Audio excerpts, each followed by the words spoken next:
What's up, internet fam? It's your boy Ced coming to you live here from South Beach this morning. And I know some of you clicked that headline on that video thinking that that was really the case. However, it isn't. No, I did not get arrested in Miami. However, there is some significance to that headline. And one of the reasons why I wanted to put that headline out there is because I knew a lot of people would click it. And I got a funny feeling a lot of people are going to play this video to the end. You see, I woke up this morning realizing that it was my 20-year anniversary. It was my 20-year anniversary from going to jail. June the 14th, 1994, I went to jail for possession of cocaine with intent to distribute, and possession of cocaine while in possession of a firearm. 3 felonies, facing 10 years in the penitentiary. Good thing I had a great lawyer, 18 years old, spent some time in jail, and then ended up going to boot camp. 42 of us went into boot camp. Only 12 of us came home. The other 30 went to the penitentiary. I say all that to say this. I had no idea where I would be 5 years later, 10 years later, 15, 20 years later. I had no idea what the significance of that date was. You see, I thought it was the end of my life, to be honest. Especially when I came home and I couldn't get a job because nobody wanted to hire me because I was a convicted felon. All the people that were stereotyping me, not realizing that I was a great salesperson. But then lo and behold, I just refused to give up. I refused to get back in the game. I refused to risk my family's life with having a daughter in the world now. So I did what I knew how to do, which was sell. And I sold people on giving me a job, and I got sales jobs. Little did I know that 9 years after going to jail, I would make my first $1 million legally. Little did I know that I would lead a team of loan officers to do well over $3 billion worth of loans. Little did I know that I would co-author a book. Little did I know that I would be a top affiliate in one of the top affiliates in the world. Little did I know that I would lead a team of networkers and numerous different companies to do well over $100 million in cumulative sales through those companies. Little did I know that I would become the co-founder of One Up Marketing, the co-founder of I Am Too Sweet. Little did I know any of these things. But you see, it was all a part of the struggle. It was all a part of who I had to become. It was all a part of why I'm cutting this video today. You see, God never puts us in situations that we can't handle. Every now and then he sprinkles a little extra on top just to test our character. But it really all comes down to how bad do you want it, and are you willing to get out of your own way? You see, so many times we get caught up in the stereotyping. We get caught up in worrying about what a man thinks or what a woman thinks. And when all the dust settles, when you leave this earth, you're not going to answer to a man, nor you're going to answer to a woman. Who you're going to answer to is not in physical form.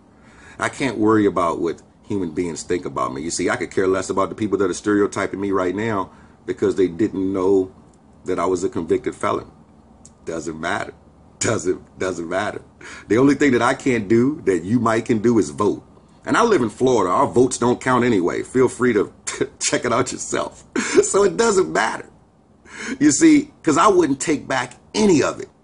If I could rewind it, if I could rewind any of it, I wouldn't take it back.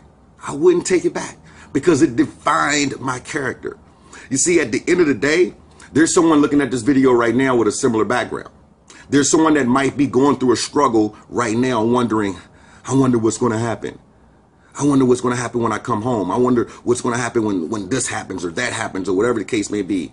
People that are living in their past, who cares? Don't worry about that. That was all a part of your story.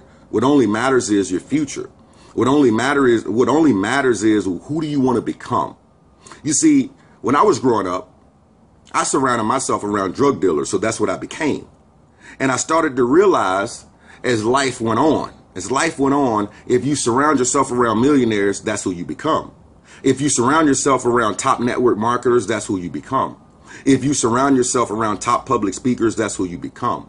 If you surround yourself around best-selling authors, that's who you become. You become who you spend the most time with. So my question is really simple. Who are you spending the most time with? Who do you want to be when you grow up? You see, I don't even feel as if I'm grown yet. I'm 38 years young, and yes, it was 20 years ago that I went to jail and all that stuff happened, but I still feel as if I have milk on my breath. I still feel as if my story hasn't even been written yet. There's only a part of the story that has been written. You see, I've gone through some changes inside of my life and really wanted to define who I wanted to be when I grew up, because I'm not there yet. And I tell you, it is just beginning. It's just beginning. This is just the start. But ladies and gentlemen, you can't harp on your past. You can't worry about what other people think. It's all a part of your story. Everything that's happening right now, it's happening for a reason. You are where you are supposed to be right now in life. You are unequivocally where you are supposed to be right now. Now, if you want to be somewhere else, focus on where you want to be in your life. Focus on who you want to become in your life. Surround yourself around those people. Stop giving up the excuses of where I grew up at, or where I live at, or my surroundings, or whatever the case may be.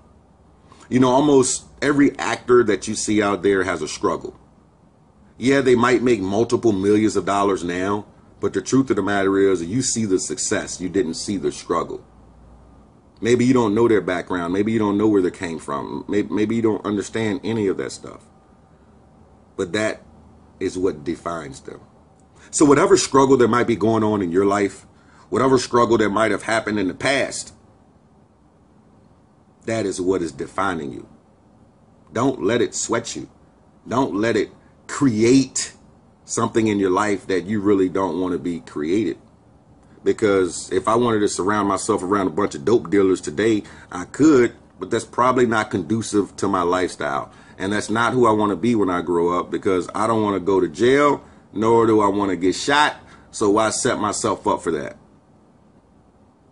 I want to be a multi-millionaire, so I'm going to surround myself around them. I want to be one of the top speakers in the world, so I'm going to surround myself around them. I want to write a best-selling book, so I'm working on it right now. I'm going to do the things that are necessary in order to get me to where I want to be in life. And I highly suggest you do the same.